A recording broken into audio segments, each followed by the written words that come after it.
Assalamualaikum warahmatullahi wabarakatuh. Salam dan bahagia Bapak dan Ibu guru hebat. Pada kesempatan kali ini kami akan memaparkan ruang kolaborasi modul 3.1 tentang pengambilan keputusan berbasis nilai-nilai kebajikan sebagai pemimpin pembelajaran. Kami beranggotakan 1. Ana Anggraini 2. Triani 3. Denny Widiaryanto 4. Holidin. Tujuan pembelajaran khusus. Calon guru penggerak dapat berbagi, berkolaborasi, dan menerapkan keterampilan pengambilan keputusan. Berdasarkan 4 paradigma, 3 prinsip, dan 9 langkah pengambilan dan pengujian keputusan. Keterampilan pengambilan keputusan.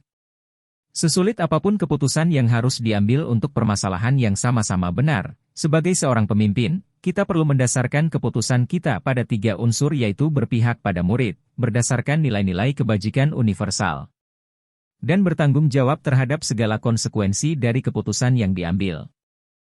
Secara umum ada pola, model, atau paradigma yang terjadi pada situasi dilema etika yang bisa dikategorikan yakni 1. Individu lawan kelompok 2. Rasa keadilan lawan rasa kasihan 3. Kebenaran lawan kesetiaan 4. Jangka pendek lawan jangka panjang. Terdapat 3 prinsip pengambilan keputusan, yakni 1. Berpikir berbasis hasil akhir 2. Berpikir berbasis peraturan 3. Berpikir berbasis rasa peduli. Konsep pengambilan dan pengujian keputusan meliputi 1. Mengenali nilai-nilai yang saling bertentangan 2. Menentukan siapa yang terlibat dalam situasi ini 3. Kumpulkan fakta-fakta yang relevan dengan situasi ini. 4. Pengujian benar atau salah. 5. Pengujian paradigma benar lawan benar. 6. Melakukan prinsip resolusi. 7. Investigasi opsi trilema. 8. Buat keputusan. 9. Lihat lagi keputusan dan refleksikan.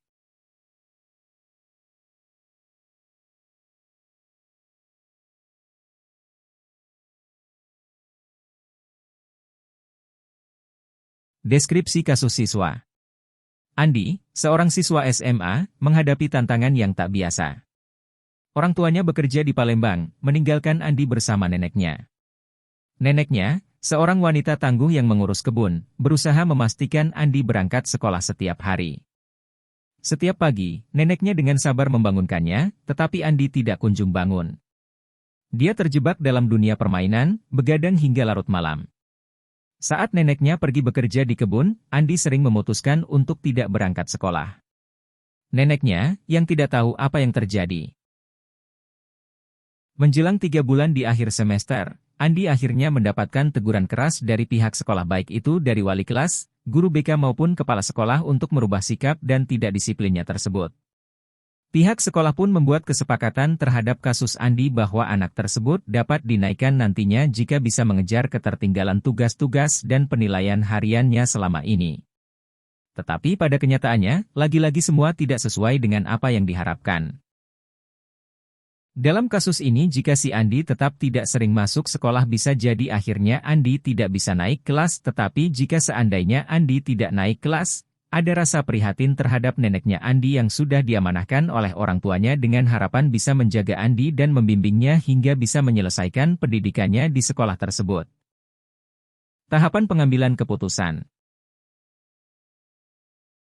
1. Mengenali nilai-nilai yang saling bertentangan. Nilai-nilai yang bertentangan pada kasus Andi ini adalah rasa keadilan lawan rasa kasihan. 2. Menentukan siapa yang terlibat dalam situasi ini. Pihak yang terlibat adalah 1. Andi 2. Nenek wali murid 3. Orang tua 4. Wali kelas 5. Guru BK, dan 6. Kepala sekolah. 3. Kumpulkan fakta-fakta yang relevan dengan situasi ini. Faktanya adalah 1. Andi yang sering tidak hadir di kelas 2. Andi yang tinggal dengan nenek, wali murid, dan jauh dari pengawasan orang tua 3. Kesibukan nenek Andi untuk mengurus kebun sehingga tidak dapat memperhatikan pendidikan Andi. 4. Pihak sekolah telah melakukan tindakan pemanggilan terhadap orang tua. 4. Pengujian benar atau salah. Apakah ada pelanggaran hukum dalam situasi tersebut? Uji legal. Jawab, tidak ada. Apakah ada pelanggaran peraturan kode etik profesi dalam kasus tersebut? Uji regulasi. Jawab, ya ada. Murid tersebut melanggar kode etik kedisiplin yaitu jarang masuk ke dalam sekolah yang mengakibatkan tugas dan penilaian harian tidak dikerjakan. Hal tersebut berakibat pada nilai yang tidak terpenuhi.